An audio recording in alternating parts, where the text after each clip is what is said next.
வணக்கம். இன்றைய செய்திகள். அப்போது ஆட்சி நடப்பதே நம்முடைய தயவில்தான் என்று முன்னாள் முதலமைச்சர் மு.க.ஸ்டாலின் பேசியுள்ளார். ஒரு இயக்கத்திலிருந்து இன்னொரு இயக்கத்திற்கு பிரிந்து போகிறார்கள் என்று சொன்னால் ஏதோ ஒரு லாபத்தை அடிப்படையாக வைத்து ஏதாவது வசதியை மனதில் கொண்டு ஆளும் கட்சியை நோக்கித்தான் போவது உண்டு. இன்றைக்கு திமுக ஆளும் கட்சியாக இருந்து எதிர்க்கட்சியாக மாறி இருக்கிறது. எதிர்க்கட்சியை நோக்கி பலர் வந்து கொண்டு இருக்கிறீர்கள் என்று சொன்னால் பதவிக்காக நீங்கள் வரவில்லை, சொகுசாக வாழ வேண்டும் என்பதற்காக வரவில்லை, பணியாற்ற வேண்டும் என்பதற்காக இந்த இயக்கத்திற்கு நீங்கள் துணை நிற்க வேண்டும். இப்போது ஆட்சி நடப்பதே நம்முடைய தயவில்தான், நமது கூட்டணி கட்சிகளின் தயவோடுதான் இன்றைக்கு இந்த ஆட்சி நடந்து கொண்டு இருக்கிறது. நமது கூட்டணி கட்சி தலைவர்கள் சொல்லிவிட்டு போகும்போது நான் சொன்னேன், செல்லுங்கள், உங்களுடைய விருப்பம், ஜனநாயகத்தை நான் தடுக்க மாட்டேன்.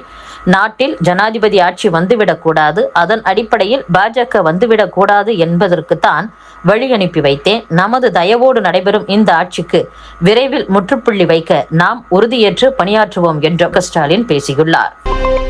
முதலமைச்சர் செய்தியாளர்களை சந்திக்க வேண்டும் என்று எந்த கட்டாயமும் இல்லை என்று அமைச்சர் CTR நிர்மல்குமார் தெரிவித்துள்ளார். யாரை பார்த்தும் எங்களுக்கு பயமில்லை, எவ்வளவோ மிரட்டிய திமுகவை பார்த்தே எங்களது முதலமைச்சர் பயப்படவில்லை. இதெல்லாம் யாருக்கும் பெரிய விஷயம் எல்லாம் கிடையாது. 7-8 ஆண்டுகளாக சிலர் அவர்களது சொந்த விளம்பரத்திற்காக, அவர்களுடைய இருப்பை காட்டிக்கொள்வதற்காக தினமும் செய்தியாளர்களை சந்தித்து வருகின்றனர். 10 ஆண்டுகளுக்கு முன்பு எப்படி இருந்தது?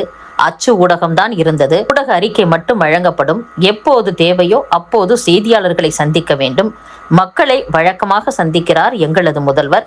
மக்களுக்கு பதில் சொல்ல கடமைப்பட்டிருக்கிறார். செய்தியாளர் சந்திப்பு என்பது கட்டாயம் இல்லை. செய்தியாளர்களை சந்தித்தால்தான் அரசை நடத்த வேண்டும் என்று இல்லை. மக்களுக்கு தேவையானதை அவர் தெளிவுபடுத்துவார். அரசு சார்பாக, கட்சி சார்பாக நாங்கள் செய்தியாளர்களை சந்தித்துக் கொண்டிருக்கிறோம். திருப்பரங்குன்றம் விவகாரத்தில் மக்கள் அமைதியை விரும்புகிறார்கள். 2 ஆண்டுகளுக்கு முன்பு எப்படி இருந்ததோ அதையே தொடர வேண்டும் என்று மக்கள் விரும்புகிறார்கள். இதில் மதவாத சக்திகள் நுழைந்து அரசியல் செய்ய நாங்கள் அனுமதிக்க மாட்டோம் என்றும் CTR நிர்மல்குமார் பேசியுள்ளார். மாநிலத்தில் தாவேக அரசு பொறுப்பேற்ற 20 நாட்களில் சட்டம் ஒழுங்கில் பிரச்சனை ஏதும் இல்லை என்று அமைச்சர் செங்கோட்டையன் கூறியுள்ளார். கேள்வி கேட்பது மட்டுமின்றி எங்கே தவறு நடக்கிறதோ அதை சுட்டிக்காட்டினால் உரிய நடவடிக்கை மேற்கொள்வதற்கு ஏதுவாக இருக்கும்.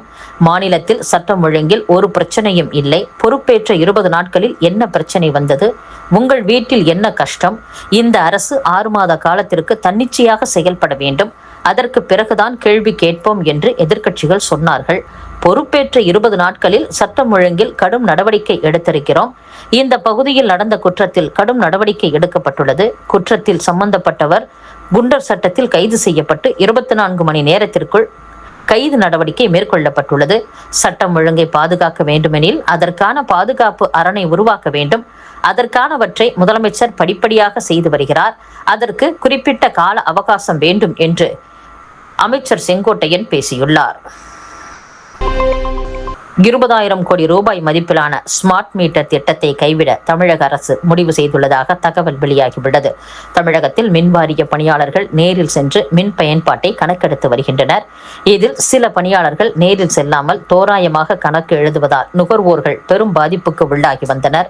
இதற்கு தீர்வாக மென்பொருள் மற்றும் தொலைத்தொடர்பு வசதி மூலம் தானாகவே மின் நுகர்வை கணக்கிட்டு கட்டண விபரத்தை நுகர்வோரின் மொபைல் போனுக்கு அனுப்பும் ஸ்மார்ட் மீட்டர் திட்டத்தை மின்வாரியம் கொண்டு வந்தது. இதற்காக 3.04 கோடி ஸ்மார்ட் மீட்டர்களை பொருத்தி 93 மாதங்கள் பராமரிக்கும் வகையில் கடந்த 2025ஆம் ஆண்டு மார்ச் மாதத்தில் 20,000 கோடி ரூபாய் மதிப்பில் உலகளாவிய டெண்டர் கோரப்பட்டது.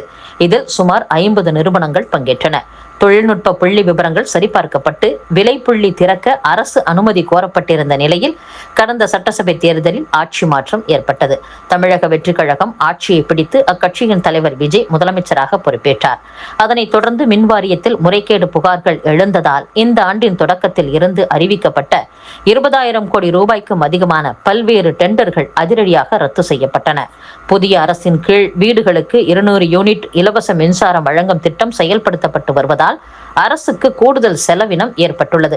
இதனால் ஏற்பட்டுள்ள கடுமையான நிதி நெருக்கடியை சமாளிக்கும் ஒரு பகுதியாக தற்போதைக்கு இந்த ஸ்மார்ட் மீட்டர் திட்டத்தை முழுமையாக கைவிட தமிழக அரசு தீர்மானித்துள்ளதாக கூறப்படுகிறது. திமுக ஆட்சி காலத்திலேயே 264 உயர் சிறப்பு மருத்துவ படிப்பு இடங்கள் அகில இந்திய கோட்டாவுக்கு ஒப்படைக்கப்பட்ட உண்மையை தமிழக சுகாதாரத்துறை அமைச்சர் அருண்ராஜ் தெரிவித்துள்ளார். தமிழகத்தில் உயர் சிறப்பு மருத்துவர் படிப்பில் காலியாக உள்ள இடங்களை அகில இந்திய கோட்டாவுக்கு ஒப்படைக்க கூடாது, உச்சநீதிமன்றத்தில் முறையிட வேண்டும் என்று சட்டசபை எதிர்க்கட்சித் தலைவர் உதயநிதி கூறியிருந்தார். அதற்கு பதிலளிக்கும் வகையில் சுகாதாரத்துறை அமைச்சர் அருண்ராஜ் வெளியிட்டுள்ள அறிக்கையில், தமிழகத்தில் அரசு மருத்துவக் கல்லூரிகளில் உயர் சிறப்பு மருத்துவ படிப்புக்கு 422 மாணவர் சேர்க்கை இடங்கள் உள்ளன. இதில் 219 இடங்கள் மாநில ஒதுக்கீட்டில் உள்ளன.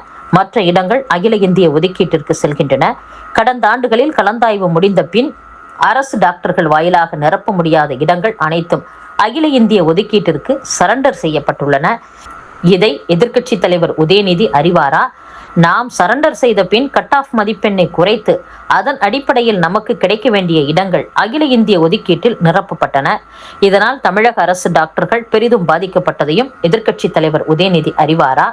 கடந்த 2024 119 இடங்கள், கடந்த ஆண்டில் 145 இடங்கள் என 264 இடங்கள் அகில இந்திய ஒதுக்கீட்டிற்கு சென்றன என்பது வரலாறு.